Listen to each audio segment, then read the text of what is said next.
So we was discussing chemical reactions of amines, और उसमें हमने 3 टाइप्स देखे थे पढ़ने को, और 3 में से 2 टाइप्स हमने लास्ट टाइम कर लिए थे. This is last type, miscellaneous type of reactions which amines show. Okay. And miscellaneous reaction में सबसे पहले आपके पास आता है reaction with nitrous acid. Amines जो है वो नाइट्रस एसिड के साथ कैसे रिएक्ट करते हैं. What is the formula of nitrous acid? HNO2. This is called as the nitrous acid. Okay. And nitrous acid has structure, इसका स्ट्रक्चर भी इंपॉर्टेंट है. It is having structure like you can say this and no need of this. Okay, this is structure of nitrous acid. This proton is ionizable. Okay. अब देखेंगे कि nitrous acid amines के साथ कैसे react करता है. सबसे पहले जो डिफरेंट टाइप ऑफ अमाइंस हैं, कौन कौन से different type? 1 degree, 2 degree, 3 degree, primary, secondary, tertiary. उनका नाइट्रस एसिड के साथ रिएक्ट करवाने का बिहेवियर थोड़ा डिफरेंट होता है. For example, primary amines whenever react with nitrous acid in the presence of HCl, okay, they form diazonium salt. Okay. और ये आपने जो टेम्परेचर है वो आपने 0 to 5 डिग्री सेल्सियस रखना है. मतलब जो आपके पास ये डाइजोनियम सॉल्ट बनता है ना, ये बहुत अनस्टेबल होता है, तो इसको आपने बिल्कुल कूल करवाना होता है, कूल कंडीशन में करवाना होता है. ठीक है. स्कूल में भी हम करवाते हैं, डाइजोनियम सॉल्ट बनवाते हैं प्रैक्टिकल के दौरान. ओके. तो उसको हम कैसे बनाते हैं? उस टाइम हम जो टेस्ट ट्यूब है जिसमें ये रिएक्शन करवा रहे होते हैं उसको हम आइस में रखते हैं, आइस बाथ में. ओके. आइस बाथ में, सो दैट टेम्परेचर 0 से 5 डिग्री सेल्सियस रहे, तभी डाइजोनियम सॉल्ट बनेंगे, because these are very very unstable. Okay. और जैसे ही डाइजोनियम सॉल्ट, जैसे अभी मैंने बोला कि they are very very unstable, 0 से 5 डिग्री सेल्सियस पे भी मसीह बनते हैं ये. ओके. तो जैसे ही ये वाटर के साथ रिएक्ट करते हैं, दे फॉर्म अल्कोहल, क्योंकि water as a by product ही निकलता है, तो उसी वाटर के साथ रिएक्ट करके they form alcohol. Okay. Clear. तो प्राइमरी अमाइंस पहले नाइट्रस एसिड के साथ रिएक्ट करेंगे in the presence of HCl to give diazonium salt. अब आप बोलोगे सर हम HCl नहीं डालते. ये डालना ही पड़ेगा, क्योंकि हम एक्चुअल में नाइट्रस एसिड कैसे बनाते हैं? By mixing HCl plus NaNO2 in C2. Reaction के दौरान ही बनाते हैं इसको. ओके. और प्राइमरी अमाइंस में हम नाइट्रस एसिड नहीं डालते, हम प्राइमरी अमाइंस में HCl और NaNO2 डालते हैं, जो आपस में रिएक्ट करके नाइट्रस एसिड बना लेते हैं on the spot during the reaction. तो प्राइमरी अमाइंस चाहे वो एरोमेटिक हो चाहे वो एलिफेटिक हो. Okay. Primary amines whenever react with nitrous acid, okay, in the presence of HCl. Nitrous acid को कई बुक्स में ऐसा लिखा होता है, कई बुक्स में ऐसे लिखा होता है, तो दोनों का मतलब यही है, सेम है, नाइट्रस एसिड. ओके.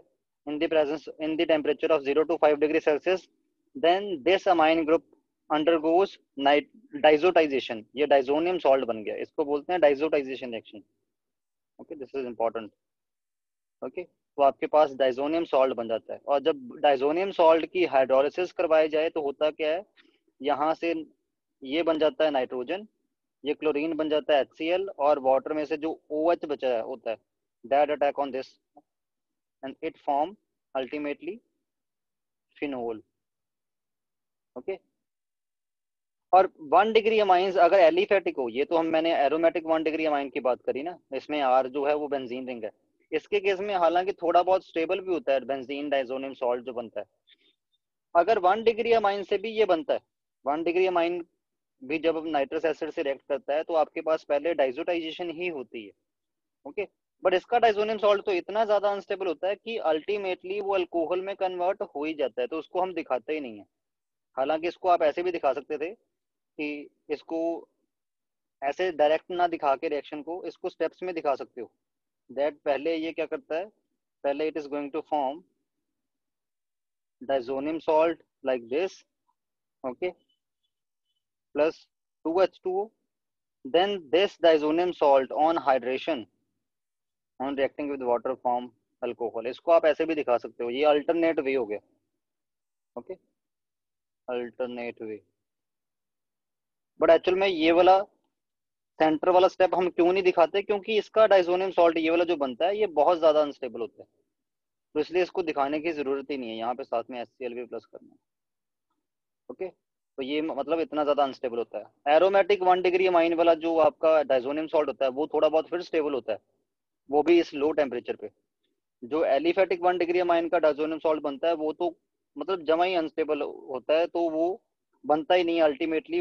आप ऐसे बोलोगे कि 1 डिग्री अमाइन जब भी नाइट्रस एसिड के साथ रिएक्ट करेगा in the presence of HCl, there is production of alcohol, nitrogen gas and water. Okay, जैसे यहाँ पे मैंने दिखा ही हुआ है, aliphatic amines diazonium salt is quite unstable. Okay, clear. तो आप अल्टीमेटली ये कह सकते हो कि प्राइमरी अमाइंस जो हैं when ever they react they form alcohol, at the end alcohol बनाते हैं।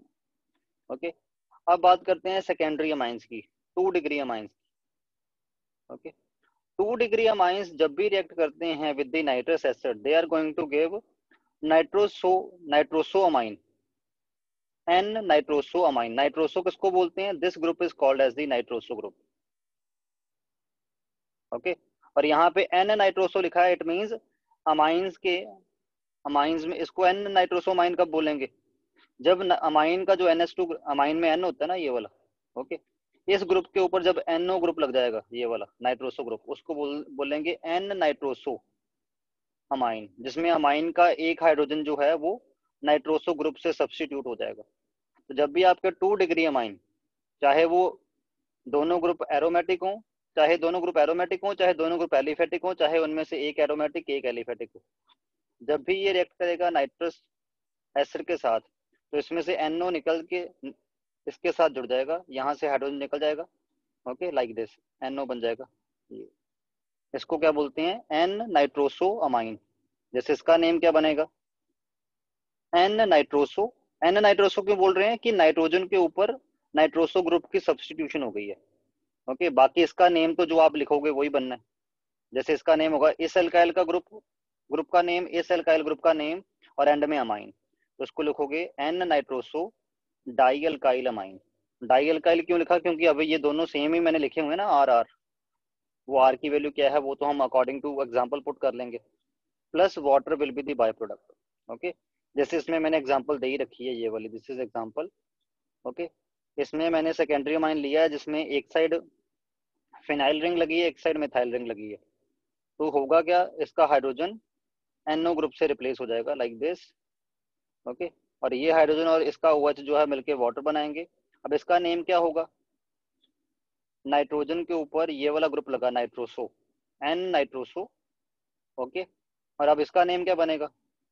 इसका नेम है, एन के ऊपर मिथाइल लगा हुआ है, ये वाला एन है, इसके ऊपर मिथाइल भी तो लगा हुआ है, नाइट्रोसो लगा हुआ है, साथ में मिथाइल भी लगा हुआ है, एन नाइट्रोसो एन मिथाइल। और इसका नेम वैसे क्या होता है? जब बेंजीन के ऊपर ये अमाइन लगा होता है इसको क्या बोलते हैं? एनिलीन बोलते हैं ना। ठीक है, तो इसका नाम बना N nitroso N methyl aniline. Okay, तो सेकेंडरी अमाइंस के केस में जब भी नाइट्रस एसिड के साथ रिएक्शन होनी है तो हाइड्रोजन रिप्लेस हो जाना है OH के साथ, सॉरी NO के साथ, नाइट्रोसो ग्रुप के साथ। ओके, और टर्शरी अमाइंस के केस में क्या होता है? टर्शरी अमाइंस के केस में डिपेंड करता है, अगर आपके पास तीनों के तीनों ग्रुप जो नाइट्रोजन के ऊपर लगे हैं, टर्शरी अमाइन में क्या होता है? नाइट्रोजन के ऊपर 3 अल्काइल ग्रुप लगे होते हैं ना। ओके, अगर सॉरी 3 ग्रुप लगे होते हैं, अगर तीनों अल्काइल हुए फिर तो उसको बोला जाएगा एलिफेटिक 3 डिग्री अमाइन। अगर आपके पास एलिफेटिक 3 डिग्री अमाइन है, मतलब ये तीनों के तीनों जो ग्रुप हैं वो एलिफेटिक रिंग है, अल्काइल ग्रुप्स हैं, वो एरोमेटिक नहीं है इनमें से कोई भी। तो जब भी वो नाइट्रस एसिड के साथ रिएक्ट करेगी then there is formation of nitrite salt, वो नाइट्राइट सॉल्ट बनाएगा। ओके, अगर आपका इनमें से एक भी ग्रुप जो है वो फिनाइल रिंग हो गया तो उसको हम एरोमेटिक 3 डिग्री अमाइन में कंसिडर करेंगे। और अगर एरोमेटिक 3 डिग्री अमाइन हुआ, वो नाइट्रस एसिड के साथ रिएक्ट करके क्या बनाएगा?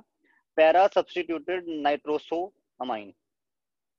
ठीक है, नाइट्रोसो ग्रुप जो है, नाइट्रोसो ग्रुप अभी हमने पढ़ा है, इस ग्रुप को नाइट्रोसो ग्रुप बोलते हैं। ये वाला ग्रुप जो है, जो गिवन बेंजीन रिंग होगी ये वाली, इसके पैरा पे सब्सटीट्यूट हो जाएगा लाइक दिस, इसकी वजह से। ओके, जैसे इसमें मैंने तीनों आर जो है, ये आर जो है ये कौन सा है? ये अल्काइल चेन है, क्लियर। तो इसके केस में ये तो होगा एग्जांपल एलिफेटिक 3 डिग्री अमाइन का। एलिफेटिक 3 डिग्री अमाइन जब HNO2 के साथ रिएक्ट करेगा तो होगा क्या, नाइट्रोजन के लोन पेयर की वजह से यहाँ से H पॉजिटिव आयन निकलेगा जो कि ये एब्जॉर्ब कर लेगा। ओके क्लियर, यहाँ से H पॉजिटिव आयन इसके साथ जुड़ जाएगा तो क्या बन जाएगा, ये वाला कटायन बन जाएगा ये ओवरऑल, और यहाँ से नाइट्राइट आयन भी निकलेगा NO2 नेगेटिव। तो ये वाला कटायन जो बन गया और ये वाला जो नाइट्राइट आयन बचा, दे विल फॉर्म अ सॉल्ट जिसको हमने नाइट्राइट सॉल्ट बोला है।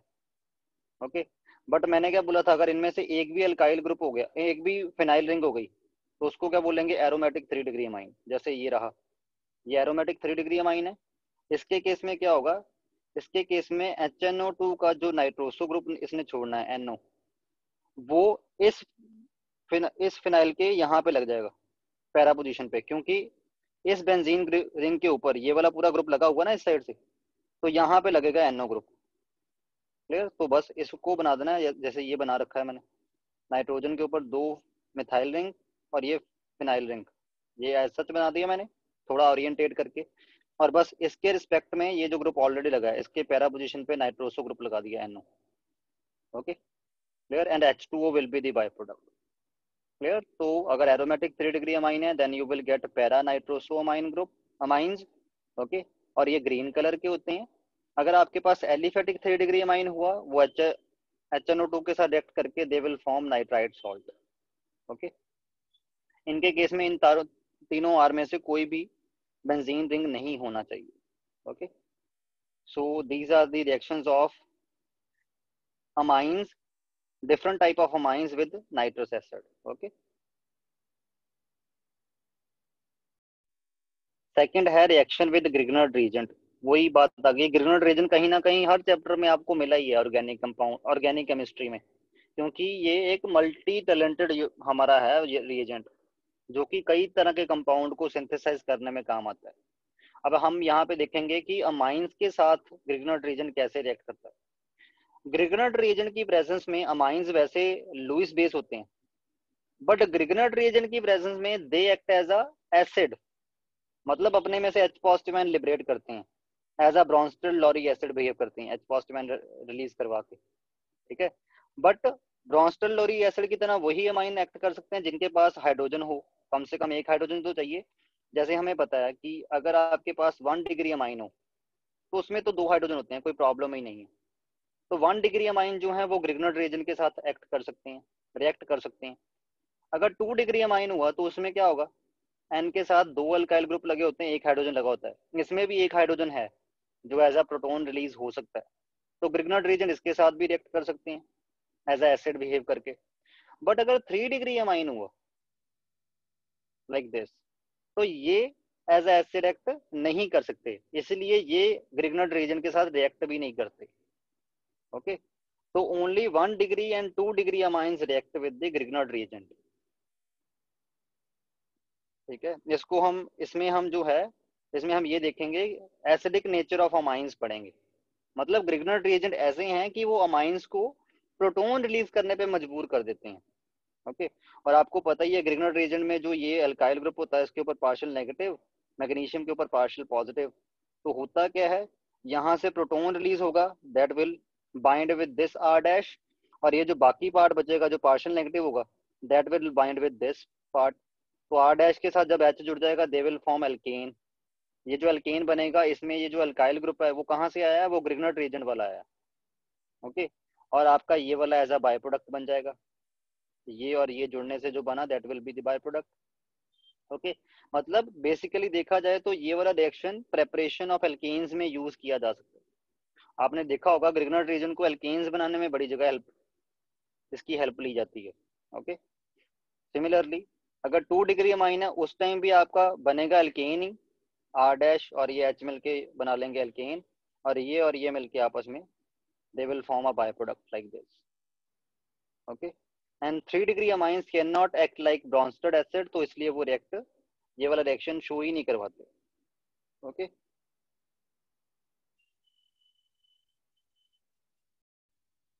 थर्ड टाइप ऑफ रिएक्शन, ये थोड़ा टिपिकल सा होने वाला है। क्लियर, इसको थोड़ा सा अच्छे से क्रैम करने के लिए ही समझना है आपने, क्रैम करने का तरीका बताऊंगा।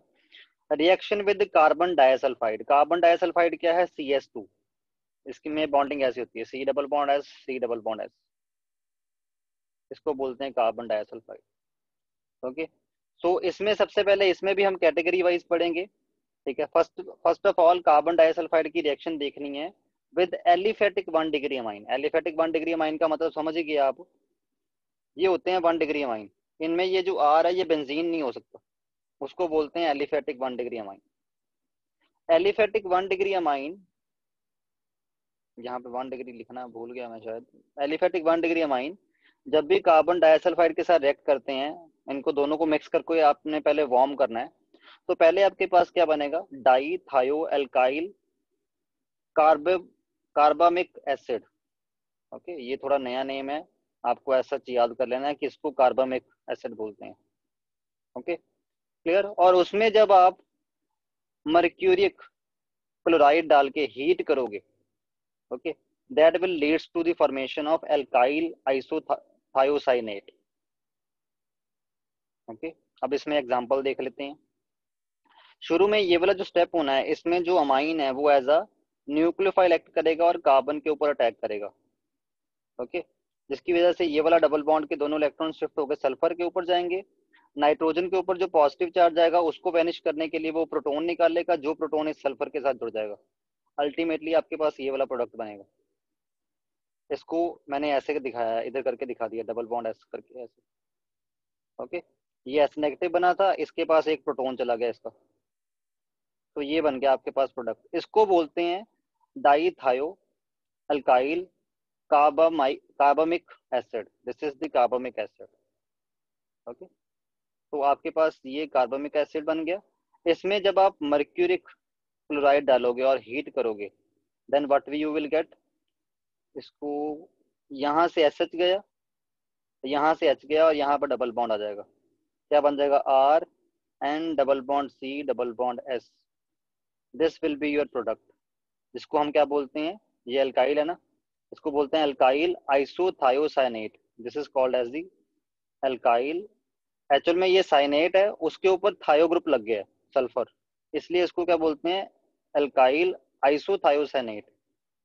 ठीक है, आइसो तो है, ये साइनेट तब होता जब ये कार्बन साइड से लिंक होता। ठीक है, थोड़ा क्रैम करने का तरीका बता रहा हूँ तो इसको ध्यान से सुन लो। Alkyl isothiocyanate. ओके, थायोसाइनेट क्यों बोला इसको, क्योंकि साइनेट के ऊपर सल्फर लग चुका है। तब आपके पास नया वर्ड कौन सा ऐड करते हो आप, थायो। थायो किसको रिप्रेजेंट कर रहा है, सल्फर को। और यहाँ से जो एस एच निकला है और यहाँ से जो एच निकला है, ठीक है, जो एस निकला है वो मरकरी के साथ जुड़ जाएगा, मरकरी सल्फाइड बनाएगा। ओके, और जो दो क्लोरीन बचेंगे इसके और दो एच, एक ये वाला जो बचा, दे will form HCl। Okay, so this will be the reaction in case of when aliphatic 1 degree amine react with carbon disulfide. Okay, and this is used as Hoffman mustard oil test for primary amines. Okay, इस test को, ये वाला जो है, ये primary amines के लिए as a test भी यूज किया जाता है, जिसको बोलते हैं Hofmann mustard oil test. Okay, next आपके पास है, अगर आपके पास 1 डिग्री अमाइन तो हैं बट वो एरोमेटिक हैं, उस टाइम क्या होगा, उस टाइम प्रोडक्ट आपके पास कुछ वैसे ही बनते हैं जैसे इसमें बने हैं। अल्टीमेटली आपके पास ये वाला आइसोथायोसाइनेट ही बनेगा, बट वो अराइल आइसोथायोसाइनेट होगा। ओके, बट उसका थोड़ा मैकेनिज्म थोड़ा डिफरेंट सा चला जाता है। 1 डिग्री एलिफेटिक अमाइन हो उस टाइम थोड़ा मैकेनिज्म डिफरेंट सा फॉलो होता है। ठीक, पाथवे थोड़ा डिफरेंट है। अगर आपके पास एरोमेटिक 1 डिग्री अमाइन है तो थोड़ा पाथवे डिफरेंट होगा, बट अल्टीमेट जो प्रोडक्ट बनेगा that will B isothiocyanate. Okay, जैसे यहाँ पे दिखा रखा है, this is your isothiocyanate. Okay, clear. तो इसके केस में क्या होगा, आपके दो एरोमेटिक 1 डिग्री अमाइन जो होंगे, they will react with carbon disulphide. उसको ऐसे रिप्रेजेंट कर रहे हैं कि यहाँ से एक सल्फर जाएगा और दोनों अमाइंस का एक एक हाइड्रोजन जाएगा। ओके, और यहाँ से इसकी बॉन्डिंग हो जाएगी इस कार्बन के साथ, लाइक दिस। Okay, clear. इसको क्या बोलेंगे, एन एन डाइफेनाइल थायोयूरिया। थायोयूरिया किसको बोला है इसको, यूरिया क्या होता है, यूरिया इज दिस, इस मॉलिक्यूल को बोलते हैं यूरिया। ठीक, यूरिया में जब यहाँ पे ऑक्सीजन की बजाय सल्फर आ जाए उसको बोलते हैं थायोयूरिया। यहाँ पे सल्फर आ जाए ऑक्सीजन के बजाय, इसको बोल देते हैं थायोयूरिया। और इसमें आगे क्या हुआ है, इसमें ये मॉलिक्यूल देखने में कैसे लग रहा है, ये इतना तो थायोयूरिया है, तो ऐसा लग रहा है कि एन के ऊपर एक साइड फिनाइल लगा, दूसरे के भी फिनाइल लगा, मतलब यहाँ के इस एन के ऊपर भी एक हाइड्रोजन निकाल के फिनाइल लगा दिया है, और इस एन के ऊपर भी एक हाइड्रोजन निकाल के फिनाइल लगा दिया हुआ है। तो इसलिए इसको क्या बोला इन्होंने, एन एन डायाफिनाइल, कि यूरिया में जो नाइट्रोजन दो होते हैं उन दोनों के ऊपर फिनाइल फिनाइल लग गया है, एंड ये कौन सा यूरिया है, this is thiourea, that's why its name is N N diphenyl thiourea. Okay, and K2S and H2O will be the by product, by product को छोड़ो जो भी है। ओके, अब इसमें आपने कंसंट्रेटेड HCl डाला तो होगा क्या, अल्टीमेटली यहाँ से एक ग्रुप निकल जाना है। ओके, ये निकल गया, clear, this will form a salt like this, ammonium salt like this, और आपका जो ये बचा ये क्या बन जाएगा, यहाँ से एक हाइड्रोजन निकला होगा, यहाँ पर डबल बॉन्ड बन जाएगा, क्लियर, और ये पूरा निकल गया, तो क्या बना, बेंजीन रिंग के ऊपर nitrogen double bond C double bond S, तो वही बात बन गई ना, ये क्या है, आइसोथायोसाइनेट, बट इसमें इस साइड क्या लगा हुआ है, फिनाइल, फिनाइल आइसोथायोसाइनेट। अगर थोड़ा कॉम्प्लिकेट लग रहा है तो एक दो बार लिख के प्रैक्टिस करना, आफ्टर लेक्चर क्लैरिफाई हो जाएगा आपको, ये स्ट्रक्चर वगैरह और इनके नेम जो हैं वो सब, मतलब याद रह जाएंगे कि हाँ इसको ये क्यों बोला। Okay, so this is the third type of reaction, that is reaction of carbon disulfide with 1 degree amines। ये सिर्फ 1 degree amines के साथ रिएक्ट करते हैं, ठीक है। हाँ, एलिफेटिक 1 degree अमाइन के साथ रिएक्ट कर रहे हैं तो थोड़ा पाथवे डिफरेंट होगा, अल्टीमेट प्रोडक्ट वही होगा, आइसोथायोसाइनेट। Okay, clear. और अगर आपके पास एरोमेटिक 1 degree अमाइन के साथ रिएक्ट कर रहे हैं तो अल्टीमेट प्रोडक्ट वही है, आइसोथायोसाइनेट, एक तो इंटरमीडिएट चेंज हो जाएगा, ओके, और थोड़ा पाथ, क्योंकि पाथवे चेंज हो गया इसलिए इंटरमीडिएट भी चेंज हो गया। Okay, now the fourth type, reaction with phosgene. Phosgene किसको बोलते हैं, कार्बोनिल क्लोराइड को ही फॉस्जीन बोलते हैं, C double bond O Cl Cl, this is called as the phosgene. वैसे इसका जो नेम है, सिंपल नेम है, फॉस्जीन थोड़ा कॉम्प्लिकेट हो जाता है, कार्बोनिल क्लोराइड, कार्बोनिल के ऊपर क्लोरीन लगे हैं ना, that's why it is called as the carbonyl chloride. Next है reaction with phosgene and carbonyl chloride. Okay, इसमें भी aliphatic amine and aromatic amine दोनों को हमने डिफरेंटली पढ़ना है। ओके, जैसे एलिफेटिक अमाइन के केस में ये 1 डिग्री और 2 डिग्री दोनों के साथ रिएक्ट कर जाता है, क्लियर।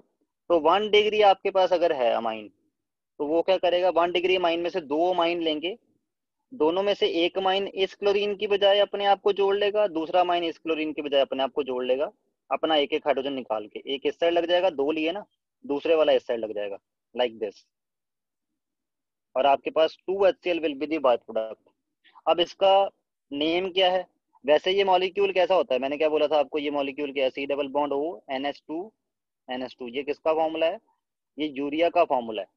और हमें क्या फीलिंग आ रही है, यूरिया के इस साइड R लगाया और इस साइड भी एक हाइड्रोजन निकाल के R लगाया, तो it is di substituted urea, जिसमें यूरिया के एक नाइट्रोजन और दूसरे नाइट्रोजन दोनों पे कोई दो अल्काइल ग्रुप लगे हैं, एक ये वाला एक ये वाला।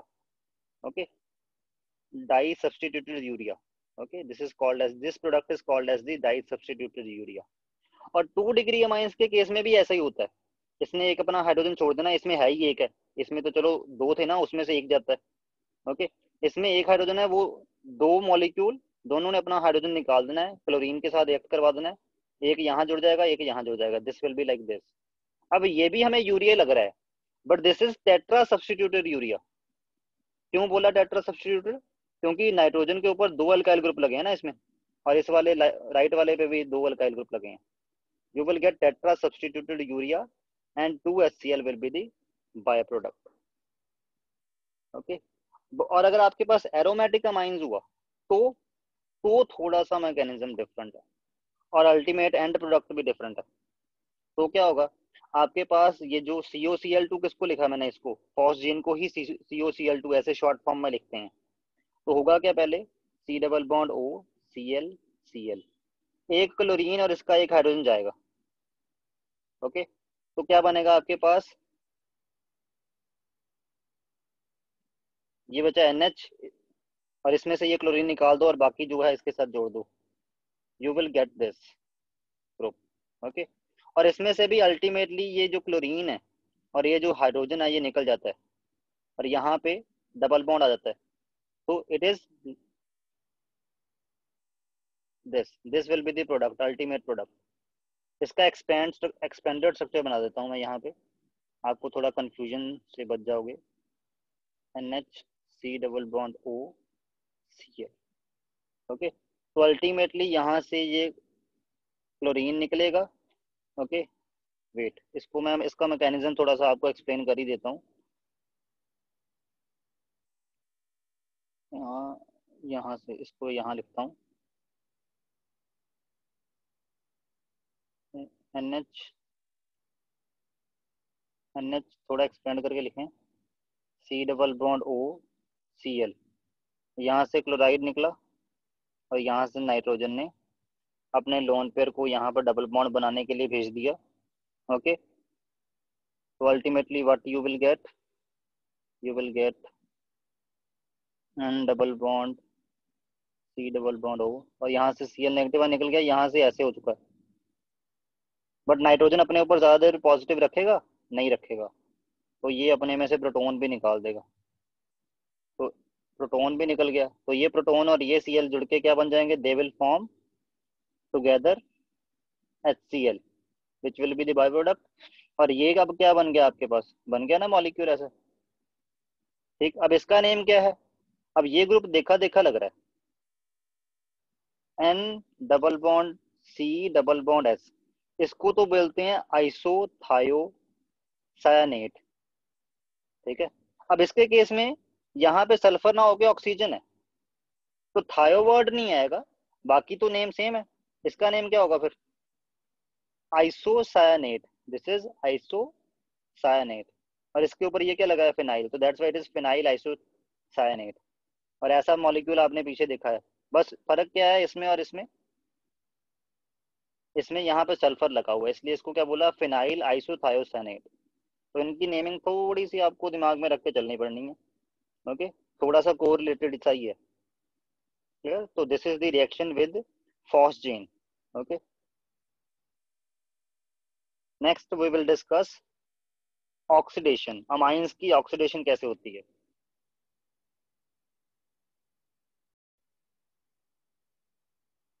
अब ऑक्सीडेशन में 1 डिग्री अमाइन से क्या प्रोडक्ट बनेगा? That will be different. 2 degree amine से क्या प्रोडक्ट बनेगा? That will be different. And 3 degree amine से क्या प्रोडक्ट बनना है? That is also different. तो इसलिए इन तीनों को अलग पढ़ना है हमें। 1 डिग्री अमाइंस की जब ऑक्सीडेशन होती है तो सबसे पहले ऑक्सीडेशन 3 स्टेप में होती है। वो डिपेंड करता है कि ये तीनों स्टेप होंगे कि नहीं होंगे, वो आपके ऑक्सीडाइजिंग एजेंट पे डिपेंड करता है कि कितना स्ट्रॉन्ग ऑक्सीडाइजिंग एजेंट आप यूज कर रहे हो। ओके, कहाँ पे ये रुकेगी ऑक्सीडेशन? अगर ऑक्सीडाइजिंग एजेंट स्ट्रॉन्ग है तो वो तो फिर अल्टीमेटली एंड प्रोडक्ट बना के छोड़ेगा। अगर इतना स्ट्रॉन्ग नहीं है तो हो सकता है इंटरमीडिएट में से कुछ बने। ओके, सो अगर आपके पास 1 डिग्री अमाइन है तो सबसे पहले ऑक्सीडेशन करते दौरान उसका बनता है पहले हाइड्रोक्साइल अमाइन। हाइड्रोक्साइल अमाइन किसको बोलते हैं? NHOH। जब अमाइन के ऊपर OH ग्रुप सब्स्टिट्यूट हो जाए, जैसे अमाइन किसको बोलते हैं? NH2 ना, NH2 को ऐसे लिखते हैं इलेबोरेट करके। ओके, जब इसमें से एक हाइड्रोजन सब्स्टिट्यूट हो जाए, यहाँ पे एक हाइड्रोजन के बजाय OH लग जाए, उसको बोलते हैं हाइड्रोक्साइल अमाइन। ओके, अगर हाइड्रोक्साइल अमाइन की फर्दर ऑक्सीडेशन हो जाए तो वो नाइट्रोसो ग्रुप बन जाता है, N double bond O, NOH से बन जाता है N double bond O। Okay, ये अपने 2 हाइड्रोजन छोड़ देता है, तो यहाँ पे डबल बॉन्ड बना लेता है, ऐसे नाइट्रोसो कंपाउंड बन जाता है। ओके, तो आपका हाइड्रोक्साइल अमाइन जो है वो बन जाता है नाइट्रोसो ग्रुप में।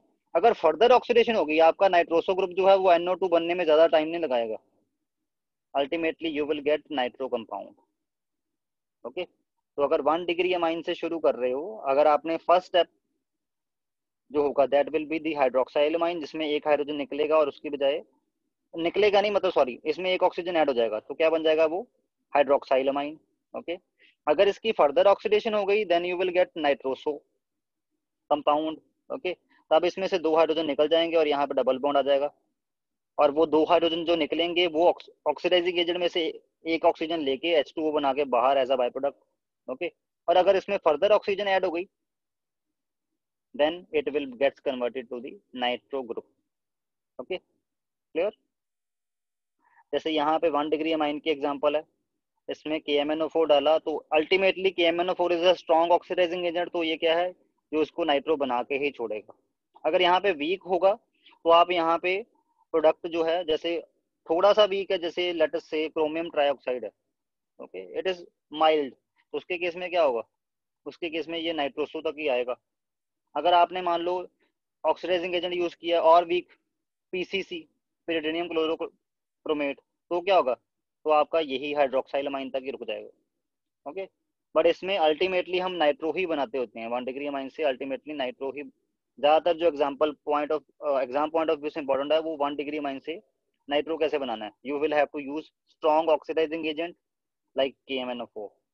ओके, अगर 2 डिग्री अमाइन की ऑक्सीडेशन हो जाए तो उससे क्या बनता है, उससे आपके पास tetra alkyl hydrazine, you will get tetra alkyl hydrazine and H2। Hydrazine कहाँ पड़ा है, हाइड्राजीन किसको बोलते हैं, NH2 double bond single bond NH2, इसको बोलते हैं हाइड्राजीन।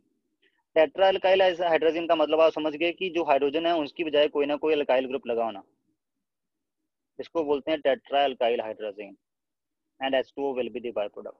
मतलब दो 2 डिग्री अमाइन आपस में इसमें जोड़े जाते हैं, जैसे यहाँ पे 2 लिखा हुआ ना आगे, यहाँ पे ऐसे लिखो R2NH, दूसरा वाला भी R2NH, इसने अपना हाइड्रोजन और इसने अपना हाइड्रोजन छोड़ दिया। क्यों छोड़ा, क्योंकि ऑक्सीडाइजिंग एजेंट ने ऑक्सीजन दिया, वो हाइड्रोजन दोनों उसके साथ जुड़ने में, वाटर बनाने में चले गए, और ये नाइट्रोजन और ये नाइट्रोजन आपस में बाइंड करके क्या बना लेंगे, दिस टेट्रा एल्काइल हाइड्राजीन। ये थोड़ा पॉइंट याद करने वाला ही है, तो इसको याद कर लेना। 2 डिग्री में क्या बनता है, tetra alkyl hydrazine and H2O will be the by product.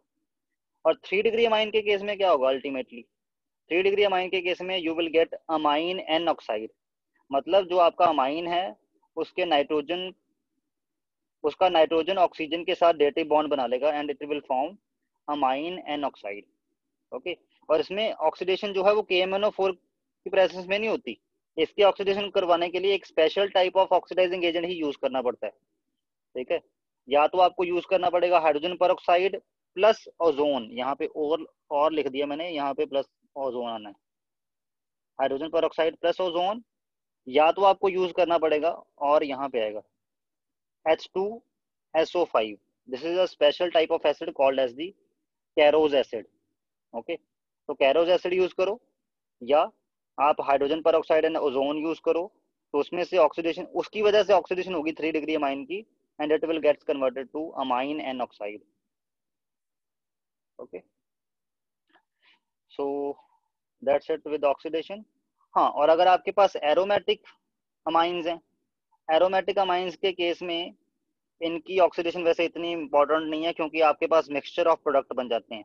But अगर हाँ, अगर आप इनकी कंट्रोल्ड ऑक्सीडेशन करोगे तो अल्टीमेटली, जैसे एनिलीन की ऑक्सीडेशन से आपके पास क्या बनता है, पैराबेंजोक्विनोन। पैराबेंजोक्विनोन, इसको बोलते हैं पैराबेंजोक्विनोन। ये रहा आपके पास पैराबेंजोक्विनोन। तो ये आपके पास कुछ एक प्रोडक्ट्स हैं जो ऑक्सीडेशन, मतलब इसमें थोड़ा सा क्रैम अप ही है। ठीक, ये पहले वाला तो कई बार आपको एग्जाम में पूछा जा सकता है, जिसमें आपका 1 डिग्री अमाइन होगा, जैसे आपको क्वेश्चन आएगा कि दिस इज द अमाइन, इसकी ऑक्सीडेशन करवाई KMnO4 से, बताओ जी क्या बनेगा, you will gate nitro product. Okay, ये 2 डिग्री अमाइन और 3 डिग्री अमाइन का वैसे क्वेश्चन कम ही आता है, जिसमें उसकी ऑक्सीडेशन करवा के क्या प्रोडक्ट बनना हो वो पूछा गया हो। Okay, clear. 1 डिग्री अमाइन वाला ही इसमें इंपॉर्टेंट है ऑक्सीडेशन में, अगर देखा जाए तो। अगर आपका ऑक्सीडाइजिंग एजेंट वीक लिखा है तो आपको, या तो फिर क्या है, फिर आप ये वाले दोनों स्टेप दिखा दो, that will be okay. Okay, तो इसमें 1 डिग्री अमाइन इंपॉर्टेंट है, 2 degree and 3 degree are not that much important. Okay, and last type of miscellaneous reaction which the amines show, electrophilic substitution reaction। हम aromatic amines में उनकी electrophilic substitution reaction पढ़ेंगे अब। Electrophilic substitution reaction. आपको पता है जो NH2 ग्रुप है वो ऑर्थो एंड पैरा डायरेक्टिंग है फॉर इलेक्ट्रोफाइल्स। क्यों? क्योंकि रेजोनेंस के दौरान ऑर्थो एंड पैरा पोजीशन पे क्या आएगा? Negative charge. देखो आ रहा है ना negative charge ortho and para position पे। ऑर्थो एंड पैरा डायरेक्टिंग क्यों हुआ? ड्यू टू इट्स, यहाँ पे लिख ही देते हैं ना साथ में, प्लस आर इफेक्ट। इसके प्लस आर इफेक्ट की वजह से ये ऑर्थो एंड पैरा डायरेक्टिंग है। तो इलेक्ट्रोफाइल्स को या तो ऑर्थो पोजीशन पे डायरेक्ट करेगा, ओके, या तो पैरा पोजीशन पे डायरेक्ट करेगा। क्लियर? इसमें फर्स्ट आता है, first you will gate halogenation. Okay, ये अगर आप एनिलिन की, इसमें एग्जांपल एनिलिन चलाएंगे हम शुरू शुरू से लेके अंत तक। एनिलिन की अगर आपको नाइट्रेशन ब्रोमिनेशन करनी है या आपने हेलोजनेशन करनी है, ओके, यहाँ पे एग्जांपल मैंने ब्रोमिनेशन की करी है।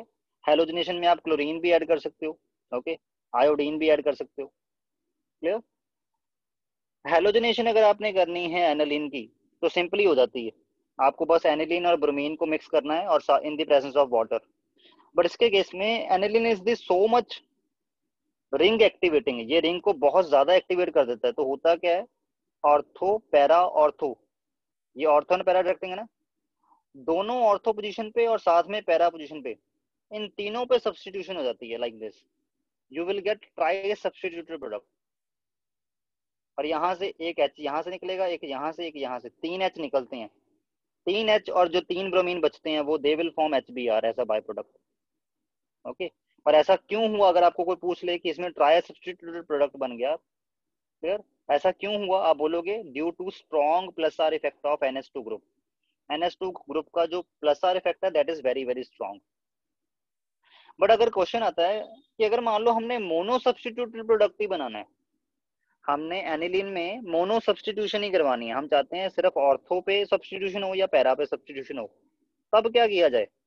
तब ऐसा किया जाए कि इस एनिलीन की एक्टिविटी को थोड़ा कम किया जाए। वो कैसे कम किया जाए? इस एनिलीन को पहले अमाइड बना दो। कैसे बना दो अमाइड? इसकी एसिटाइलेशन करवा के।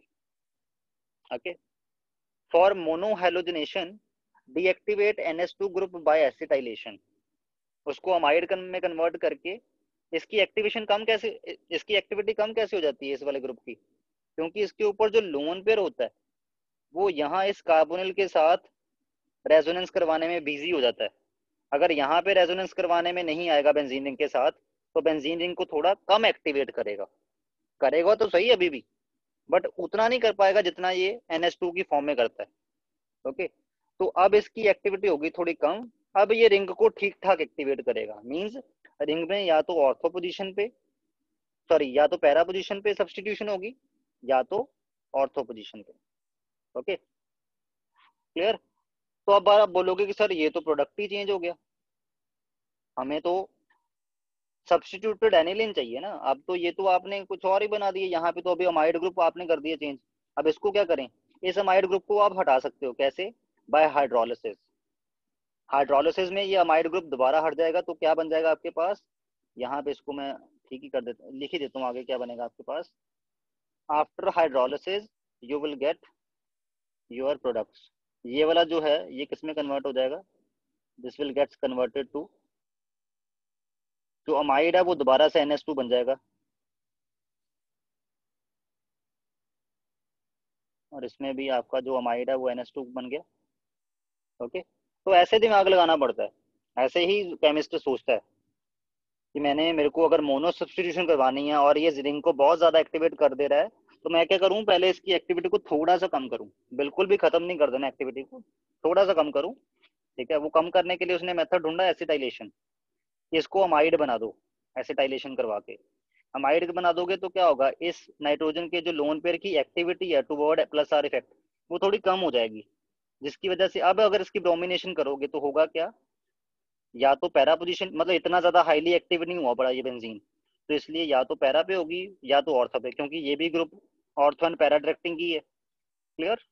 पैरा पे, ऑर्थो पे ज्यादा क्यों नहीं होगी? क्योंकि ऑर्थो पे स्टेरिक हिंड्रेंस ज्यादा, तो ortho will be the minor product, para will be the major product. Okay, उसके बाद ये अमाइड ग्रुप को दोबारा एनिलीन बनाने के लिए आपको क्या करवाना पड़ेगा? You have to do hydrolysis. यहाँ पे लिख ही देते हैं हाइड्रोलिसिस। इधर भी हाइड्रोलिसिस। ओके, तो हाइड्रोलिसिस करवाओगे तो आपका दोबारा ये जो आपका अमाइड है that will gets converted to the amine. Okay, और बाय प्रोडक्ट क्या निकलेंगे? बाय प्रोडक्ट ये वाला जो बचा होगा COCH3, इसको लिख के मैं दिखाता हूँ आपको यहाँ पे। ये जो आपके हैं NH double bond O CH3, इसको जब हाइड्रोलाइज करवाओ, मतलब वाटर इसमें ऐड करवाना है लाइक दिस, तो होता क्या है, H पॉजिटिव आयन निकलता है, वो इसके ऊपर ऐड हो जाता है, OH पूरा इसके ऊपर ऐड हो जाता है, तो क्या बन जाता है आपका NH2CH3C double bond O OH। Okay, this will be the by product. तो ये एसिटाइल ग्रुप दोबारा से रिमूव हो जाता है। क्लियर? तो हेलोजनेशन, मोनो हेलोजनेशन करवाने का ये तरीका है। वैसे अगर नहीं करवाओगे तो क्या होगा, आपका एनिलीन जो है वो रिंग को बहुत ज्यादा एक्टिवेट कर देगा, जिससे ट्राई सब्सटीट्यूशन हो जाएगी, ना कि मोनो सब्सटीट्यूशन। उसके बाद वही नाइट्रेशन। नाइट्रेशन करवाने के लिए आपको क्या करना पड़ेगा, एनिलीन में कंसंट्रेटेड HNO3 और कंसंट्रेटेड H2SO4 डालना पड़ेगा। आपको पता है इन दोनों की प्रेजेंस से ही ये वाला कार्बोकटाइन जनरेट होता है, और वो कार्बोकटाइन या तो ऑर्थो पे डायरेक्ट करेगा या तो पैरा पे। तो आपके पास दो तरह के प्रोडक्ट बनेंगे, ortho and para. Para ortho है, ये मेटा भी बन रहा है। ये क्यों बना जी? उसका रीजन है इसकी बेसिसिटी। NH2 जो है वो बेसिक भी होता है, उसकी वजह से क्या हो गया फिर, ये जो मेटा प्रोडक्ट बन रहा है वो भी 47%। ऐसा क्या हो गया इस एसिड के प्रेजेंस में, जिसकी वजह से ये NH2 जो है ये मेटा प्रोडक्ट कैसे बना दिया? ये तो नेचर से बिल्कुल ही ऑपोजिट हो गया, ये तो ऑर्थो एंड पैरा डायरेक्टिंग होता है। रीजन फॉर मेटा प्रोडक्ट क्या है? The reason is this reaction. ये जो रिएक्शन होगी, जो आपका एनिलिन है वो H पॉजिटिव आयन, क्योंकि यहाँ पे आप एसिड मिला रहे हो ना इसमें, और एनिलिन क्या होता है, बेसिक नेचर का होता है। तो H पॉजिटिव आयन जो है वो नाइट्रोजन के लोन पेयर के ऊपर आकर जुड़ जाता है। ओके, तो नाइट्रोजन के ऊपर लोन पेयर खत्म हो जाता है, उल्टा नाइट्रोजन के ऊपर पॉजिटिव चार्ज आ जाता है। अब नाइट्रोजन के ऊपर जब पॉजिटिव चार्ज आ गया तो होगा क्या, ये तो अब विड्रॉइंग ग्रुप बन जाएगा, ये माइनस आर इफेक्ट शो करता है।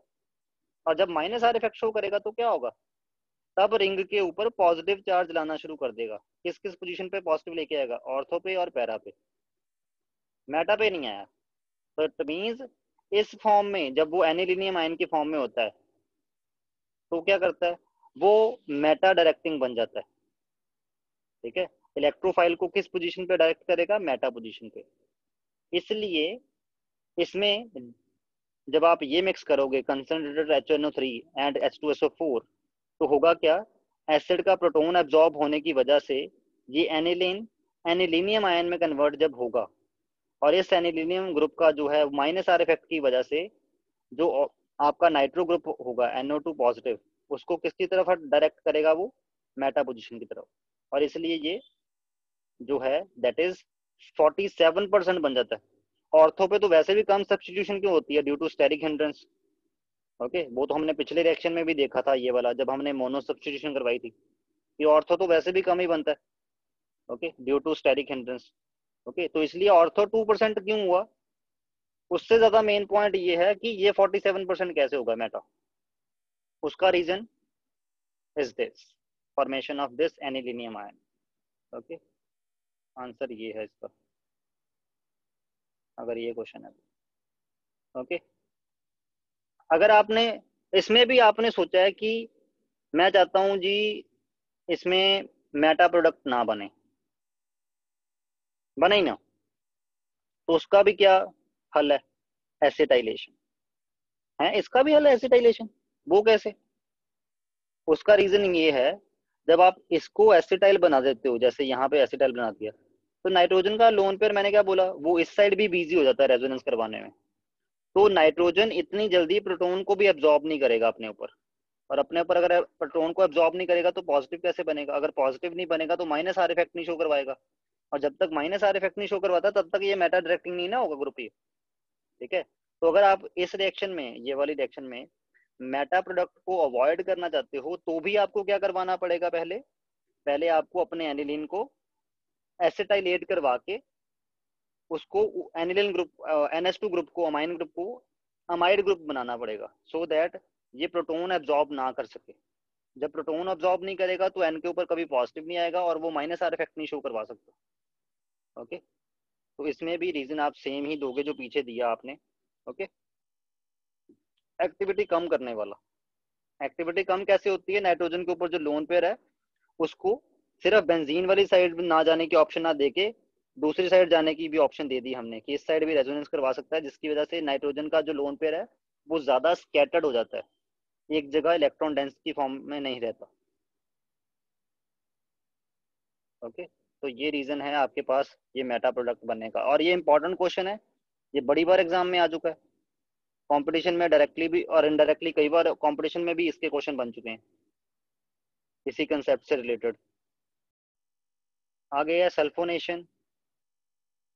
सल्फोनेशन के केस में तो sulphuric acid is a strong acid. Okay, clear. वही इसमें भी वही प्रॉब्लम आएगी, सल्फोनेशन के दौरान आपके पास क्या होगा, पैरा प्रोडक्ट भी बनेगा। सल्फोनेशन में होता क्या एक्चुअली में, SO3H ग्रुप लगता है। ओके, तो इसके केस में आपके पास SO3H या तो ऑर्थो पे लगेगा या पैरा पे लगेगा। ओके, ऑर्थो पे तो वैसे भी कम ही होता है due to steric hindrance, mainly para product बनेगा, तो इसमें वो पैरा प्रोडक्ट बनता है। इसमें भी प्रॉब्लम वो आएगी कि मेटा प्रोडक्ट थोड़ा बहुत बनेगा। Okay, clear. बट इसमें वो वाली इतनी मेजर प्रॉब्लम नहीं होती। मेजर प्रॉब्लम क्या होती है कि ये जो sulphuric acid is a strong acid, और साथ में ये NH2, ये दोनों मिलके पहले सॉल्ट बनाते हैं, ये वाला एनिलिन हाइड्रोजन सल्फेट। ओके, और इस सॉल्ट को डिसोसिएट करने के लिए ये रिएक्शन आपको हाई टेम्परेचर पे करवानी पड़ती है, तब जाके जो सल्फेट ये जो है ये एज ए इलेक्ट्रोफाइल एक्ट कर पाता है। अदरवाइज ये एसिड बेस रिएक्शन करवा के ये सॉल्ट बनाने में इंटरेस्ट रखते हैं। हाँ, अगर आप हाई टेम्परेचर रखोगे तब जाके ये SO3 SO3 ये वाला इलेक्ट्रोफाइल जनरेट करेगा और ये यहाँ पे पैरा पोजीशन पे अटैक करेगा, you will get para product. Okay, this will be your para product. Okay, Meta और यहाँ पे साथ में लिख भी देते हैं, मेटा और ऑर्थो भी बनेंगे, that will be very very less. Okay, उसके बाद ये वाला जो प्रोडक्ट बना, इसमें क्या होता है, इसमें ये वाली साइड जो है वो बेसिक है, ये वाली साइड एसिडिक है। ये एसिड है ना, ये H पॉजिटिव रिलीज करेगा, और ये बेसिक है, ये लोन पेयर इसके ऊपर है क्योंकि, तो उसकी वजह से क्या होता है, ये मॉलिक्यूल जिसको हम क्या बोलते हैं, सल्फेनिलिक एसिड। सल्फेनिलिक एसिड जो होता है ये H पॉजिटिव रिलीज करके इसको दे देता है। ओके, कई बार ऐसा चलता रहता है। सल्फोनिलिक एसिड जो है अपना H पॉजिटिव आयन, क्योंकि कई सारे मॉलिक्यूल हैं, एक मॉलिक्यूल नहीं है आपका इस कंटेनर में, अगर आपने ये ले रखा है तो उसमें कई सारे मॉलिक्यूल हैं ऐसे वाले, तो होता क्या है, यहाँ से प्रोटोन जो है वो इसके ऊपर जा रखा होता है, तो ये NH3 पॉजिटिव बन रखा होता है, ये SO3 नेगेटिव बन रखा होता है। और इस फॉर्म में ये बायोमोलिक्यूल्स में भी हमने पढ़ना है, जब ऐसा मॉलिक्यूल हो जिसमें अमाइन ग्रुप भी है और कोई एसिडिक ग्रुप भी है, तो होता क्या है, एसिड अपना प्रोटोन छोड़ के इस अमाइन को दे रखता है। ओके, जिसकी वजह से अमाइन जो है वो NH3 पॉजिटिव बन रखा होता है और एसिड जो है वो अपनी एनाइनिक फॉर्म में बैठ रखा होता है, मॉलिक्यूल के विद इन ही ऐसा हो रखा होता है। ओके, इस फॉर्म में जब भी कोई मॉलिक्यूल होता है उसको बोलते हैं ज्विटर आयन। ओके, तो इट मींस ये जो सल्फेनिलिक एसिड होता है ये अपने ज्विटर आयन की फॉर्म में ऐसे एग्जिस्ट करता है, even most of the time वो अपने ज्विटर आयन की फॉर्म में ही एग्जिस्ट करता है। तो सल्फोनेशन में जब ये वाला आपका प्रोडक्ट बनेगा, that will B that will spend less time in its this this form, and it will spend more time in form of zwitterion। तो ये zwitterion की तरह ज्यादा टाइम स्पेंड करेगा। ओके, तो ये नहीं, कई ऐसे ऐसे ना, जैसे अगर मैं इसकी बात करूं,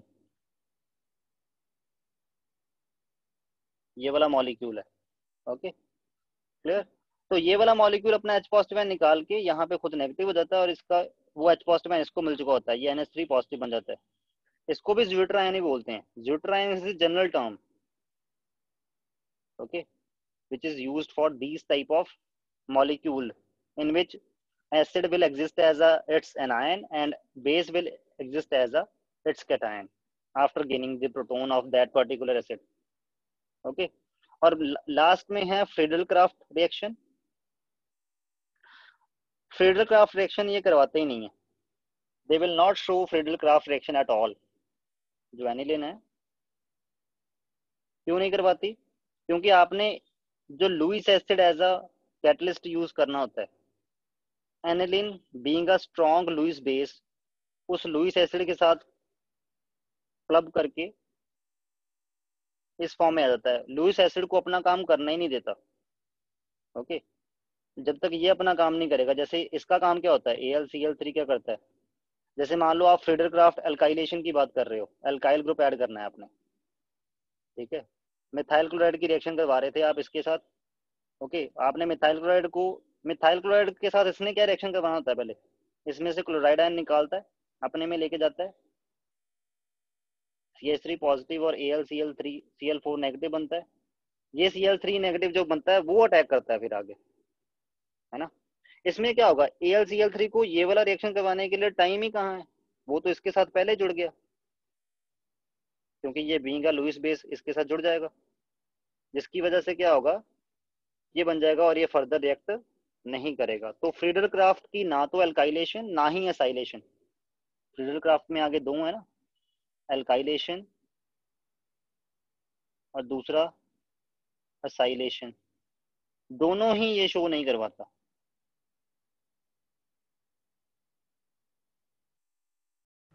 दैट्स इट फॉर टुडे।